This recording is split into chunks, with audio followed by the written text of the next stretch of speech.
Cambridge English, IELTS 12, Tests 5 to 8. Published by Cambridge University Press and Cambridge English Language Assessment 2017. This recording is copyright. CD 2. Test 7. You will hear a number of different recordings and you will have to answer questions on what you hear. There will be time for you to read the instructions and questions, and you will have a chance to check your work. All the recordings will be played once only. The test is in 4 sections. At the end of the test, you will be given 10 minutes to transfer your answers to an answer sheet. Now turn to Section 1.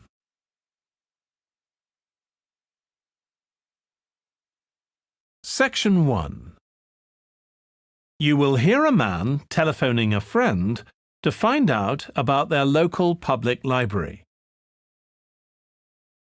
First, you have some time to look at questions 1 to 4.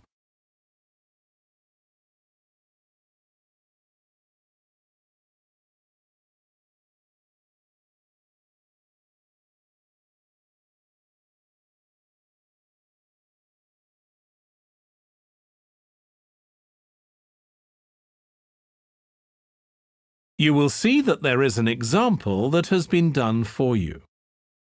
On this occasion only, the conversation relating to this will be played first. Hello? Hi, Susie. It's Paul here. How are you? Enjoying your new job? You're working at the library, aren't you? Yes, I started when the library reopened a month ago. It's great. The woman says that the library reopened a month ago. So month has been written in the space. Now we shall begin. You should answer the questions as you listen because you will not hear the recording a second time. Listen carefully and answer questions 1 to 4. Hello? Hi, Susie. It's Paul here. How are you? Enjoying your new job? You're working at the library, aren't you? Yes, I started when the library reopened a month ago. It's great. Actually, Carol and I have been meaning to join for a while. Oh, you should. It doesn't cost anything, and the new library has all sorts of facilities. It's not just a place where you borrow books.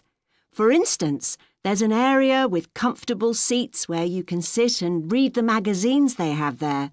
Some people spend the whole morning there. Wish I had that amount of time to spend. Yes, you must be pretty busy at present, with the children and everything. We are, yes.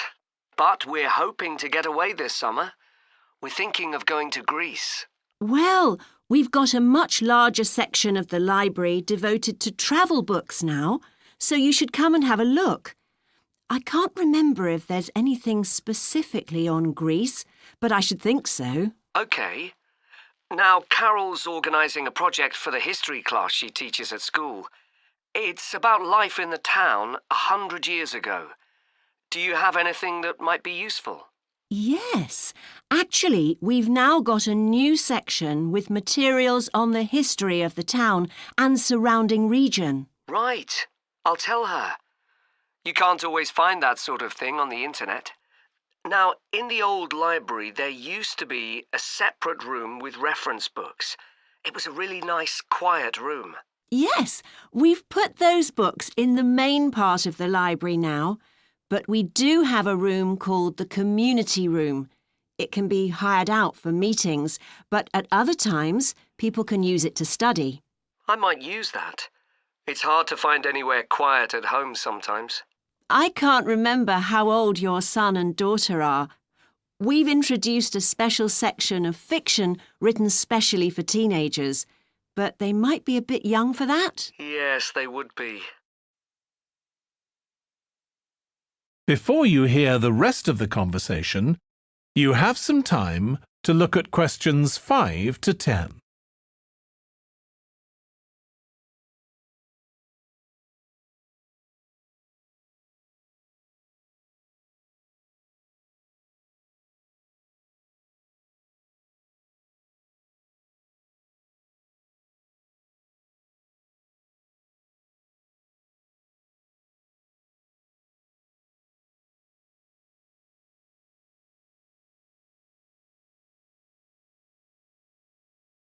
Now listen and answer questions 5 to 10. Well, we do have lots of activities for younger children. Yes? For example, we have a science club. At the next meeting, they're going to be doing experiments with stuff that everyone has in the kitchen, sugar and flour and so on. They might be interested, yes. And we have a competition for children called Reading Challenge. That doesn't begin until after the end of term. They have to read 6 books and they get a certificate if they manage it. So that gives them something to do while they're on holiday, instead of getting bored. That's the idea. And there's special activities for adults too. On Friday, we have a local author called Tanya Streep who's going to be talking about her new novel.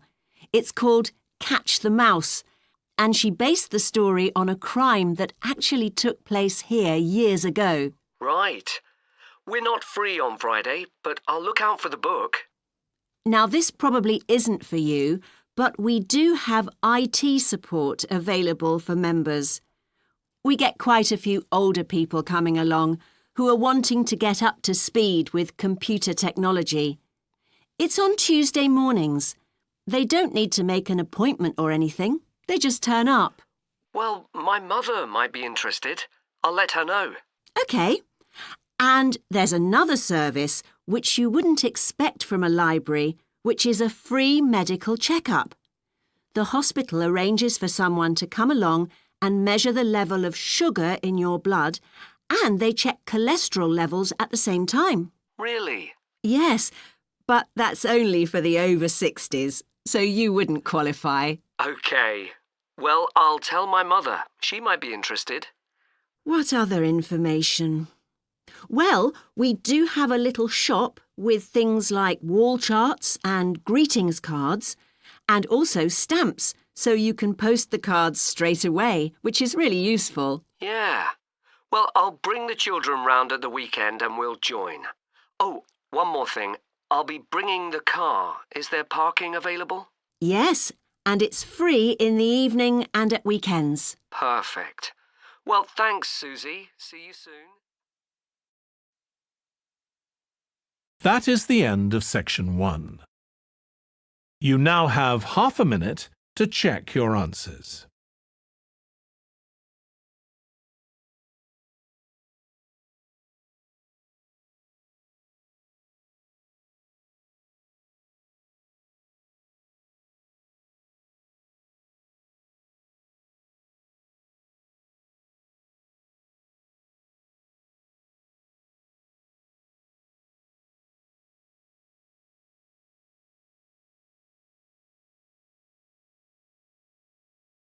Now turn to section 2.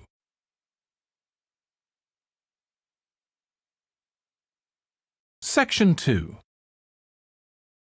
You will hear part of a training session for new employees at a large travel company. First, you have some time to look at questions 11 to 17.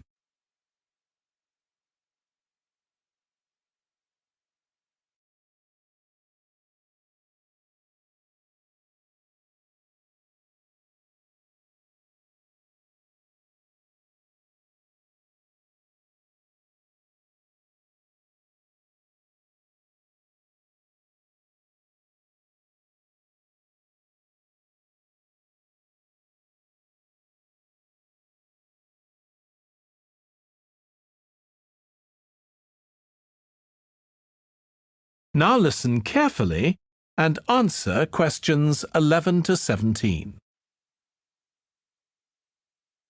In this session in your training day, we're going to look at some of the more specialized holidays we offer at BC Travel.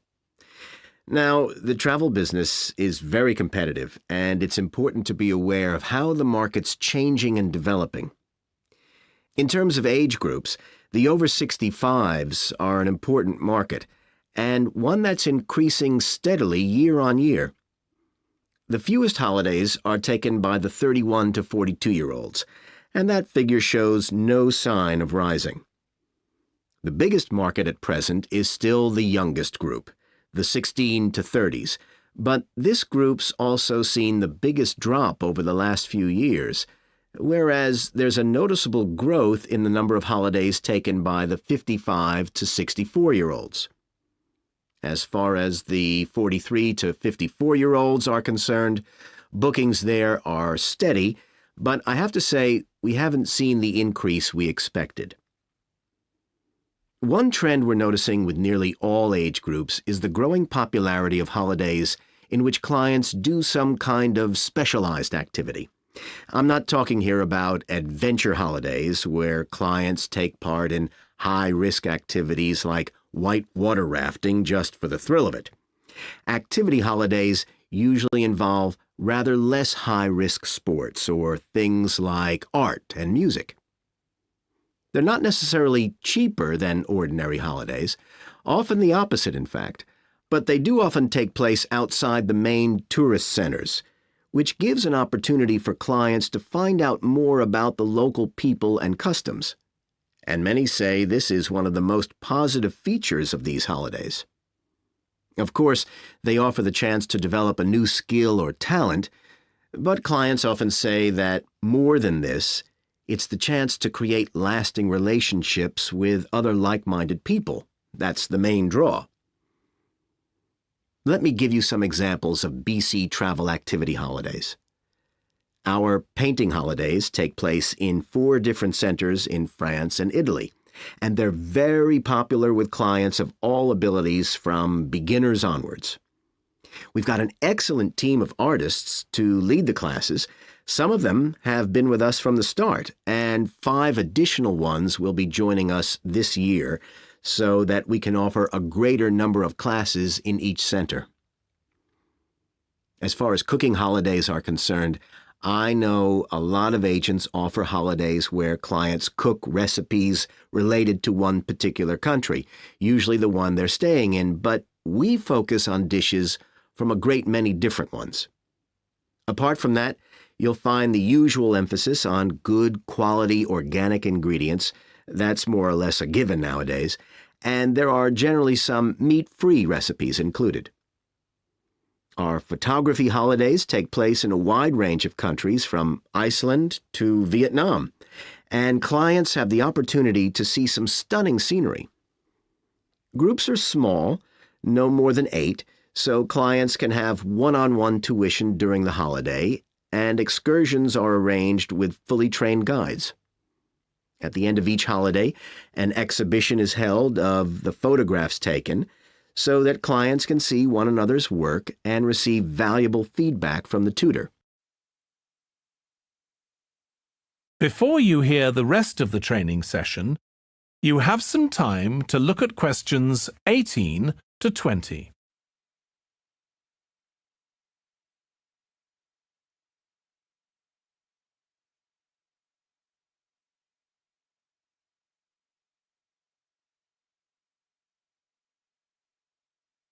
Now listen and answer questions 18 to 20. Finally, let me tell you about our fitness holidays. In Ireland and Italy, we run one-week general fitness classes for all ages and levels of fitness. Clients start the course with a consultation with a trainer, and together they draw up an individual program. As well as improving general fitness, clients find that they end up losing much of the stress they've built up in their daily lives. In Greece, we have a 2-week holiday for clients who want to do something about their weight. This has all the features you'd expect, like a personalized diet program, but one of its most popular features is that the exercise classes are all held on the beach. People say it's far preferable to being in a gym. Finally, we offer several holidays in Morocco. One very popular one is the mountain biking holiday. Bikes are provided, and there are different routes according to people's ability. We offer one which is tailored to the needs of families, which is particularly popular. Okay, so that's about all the time I have today, so thank you very much. That is the end of section 2. You now have half a minute to check your answers.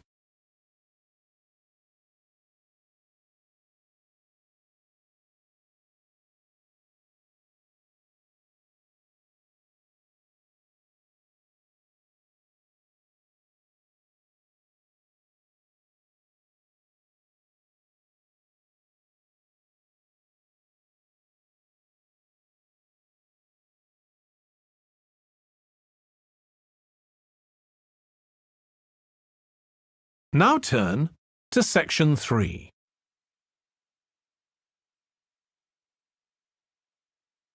Section 3. You will hear 2 tourism students called Natalie and Dave talking about the tourism case study they are doing. First, you have some time to look at questions 21 to 26.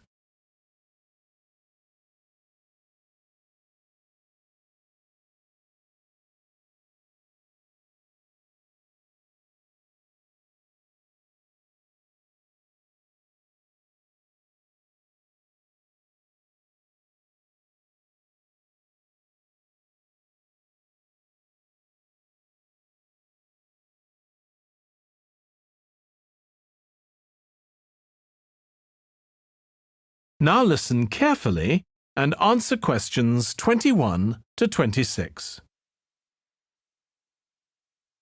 Dave, I'm worried about our case study.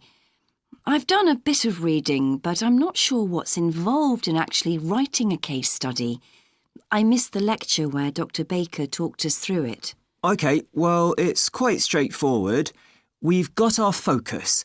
That's tourism at the Horton Castle site. And you said you'd done some reading about it? Yes, I found some articles and made notes of the main points. Did you remember to keep a record of where you got the information from? Sure, I know what a pain it is when you forget that. OK, so we can compare what we've read. Then we have to decide on a particular problem or need at our site. And then think about who we're going to interview to get more information. OK, so who'd that be? The people who work there? And presumably some of the tourists too? Yes, both those groups. So we'll have to go to the site to do that, I suppose. But we might also do some of our interviewing away from the site. We could even contact some people here in the city, like administrators involved in overseeing tourism. OK, so we'll need to think about our interview questions and fix times and places for the meetings. It's all going to take a lot of time. And if we can, we should ask our interviewees if they can bring along some numerical data that we can add to support our findings. And photographs? I think we have plenty of those already. But Dr. Baker also said we have to establish with our interviewees whether we can identify them in our case study or whether they want to be anonymous. Oh, I wouldn't have thought of that. OK, once we've got all this information, I suppose we have to analyse it. Yes, put it all together and choose what's relevant to the problem we're focusing on, and analyse that carefully to find out if we can identify any trends or regularities there. That's the main thing at this stage, rather than concentrating on details or lots of facts. OK, and then once we've analysed that, what next? Well, then we need to think about what we do with the data we've selected to make it as clear as possible to our readers. Things like graphs or tables or charts. Right. Then, the case study itself is mostly quite standard.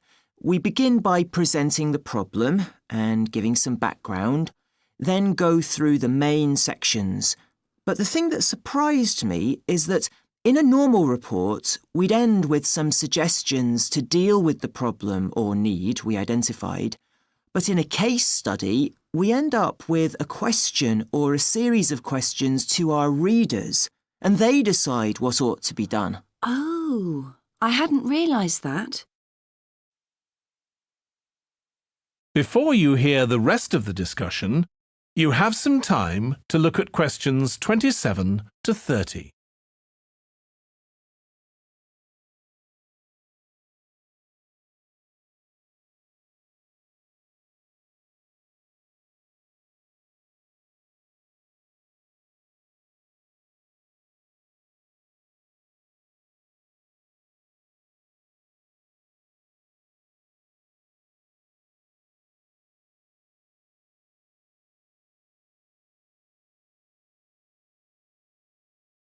Now listen and answer questions 27 to 30.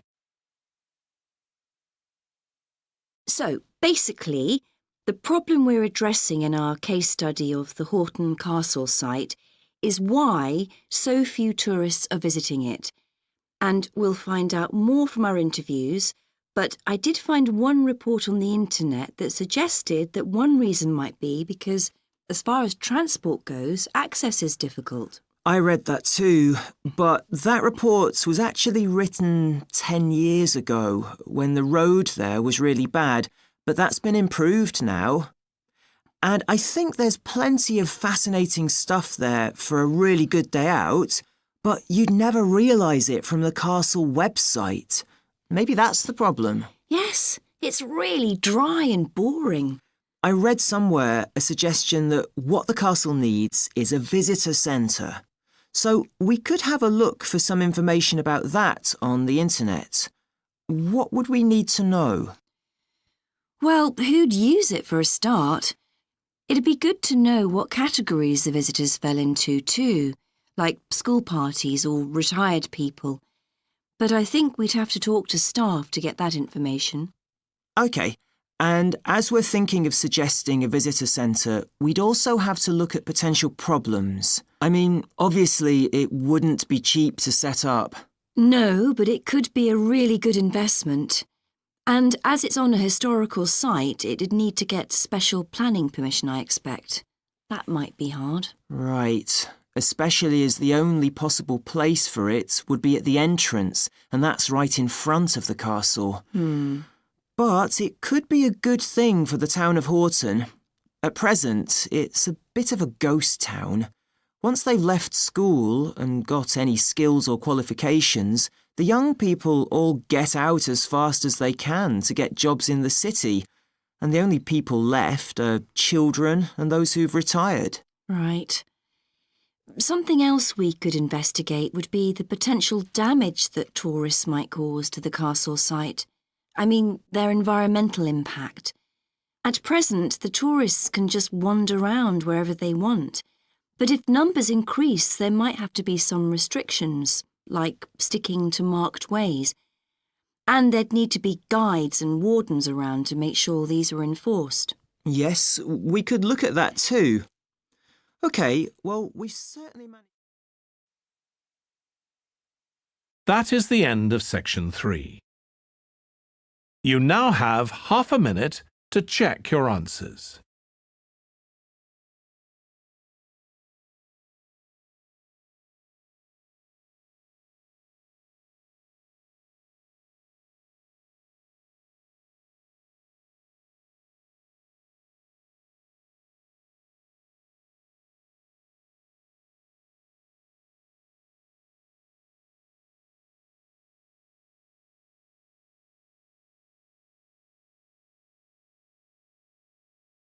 Now turn to section 4.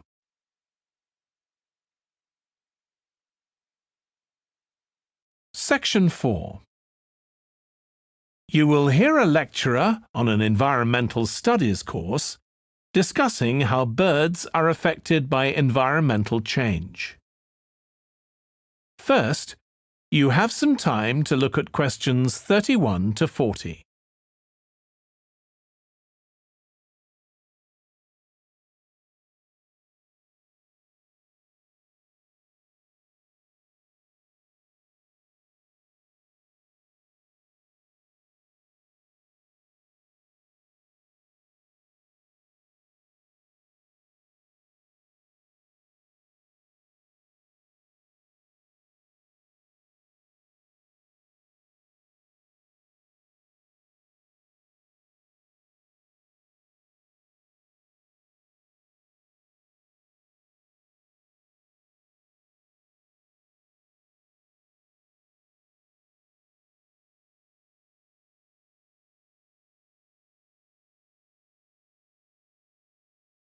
Now listen carefully and answer questions 31 to 40. OK, so we've been looking at how man-made changes in our environment can affect wildlife. Now, I'll discuss a particular example.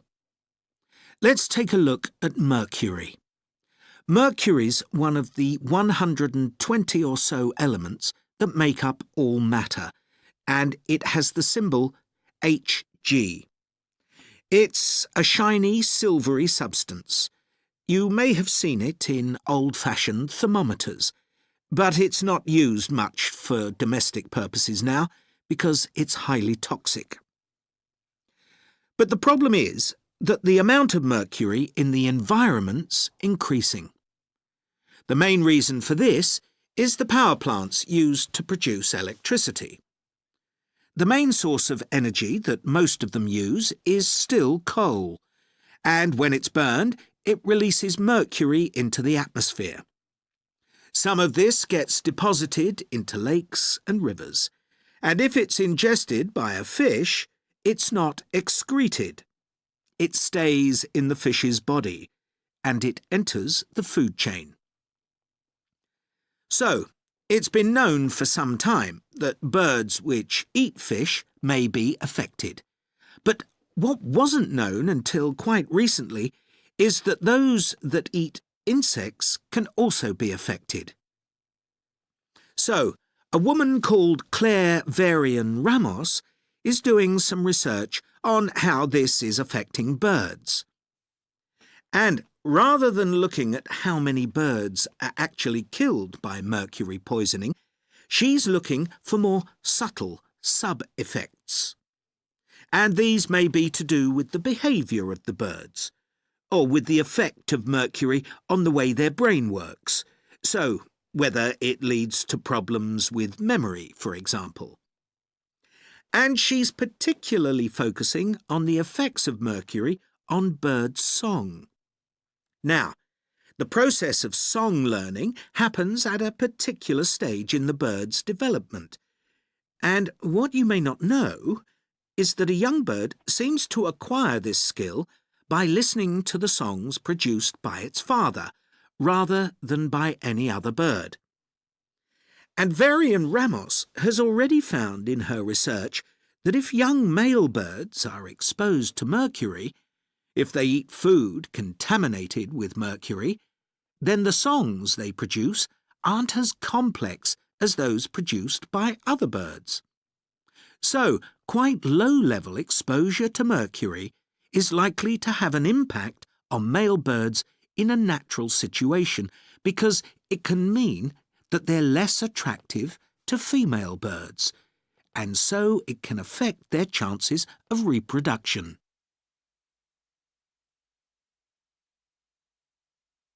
Now, the way she's carrying out this research is worth thinking about.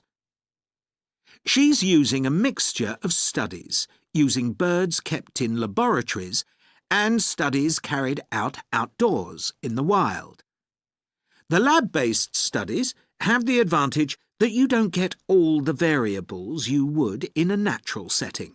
So, the experimenter has a much higher level of control, and that means they can be more confident about their results in some ways.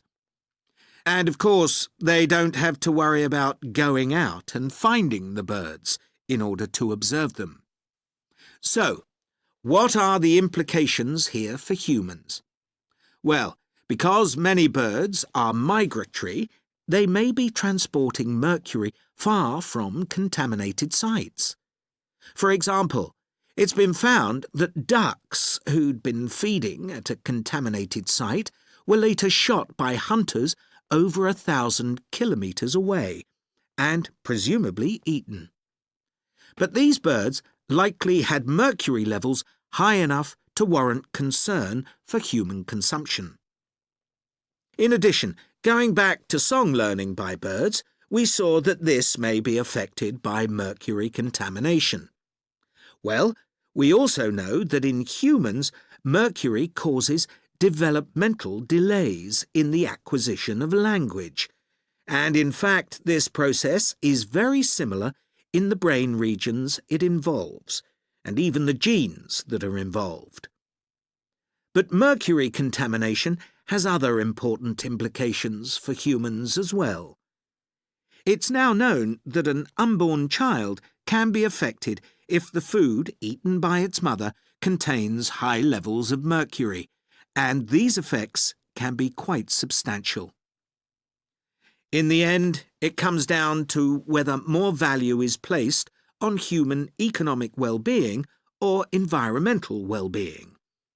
It's true there are new regulations for mercury emissions from power plants, but these will need billions of dollars to implement and increase costs for everyone. Some argue that's too much to pay to protect wildlife. But as we've seen, the issues go beyond that, and I think it's an issue we need to consider very carefully. That is the end of section 4. You now have half a minute to check your answers.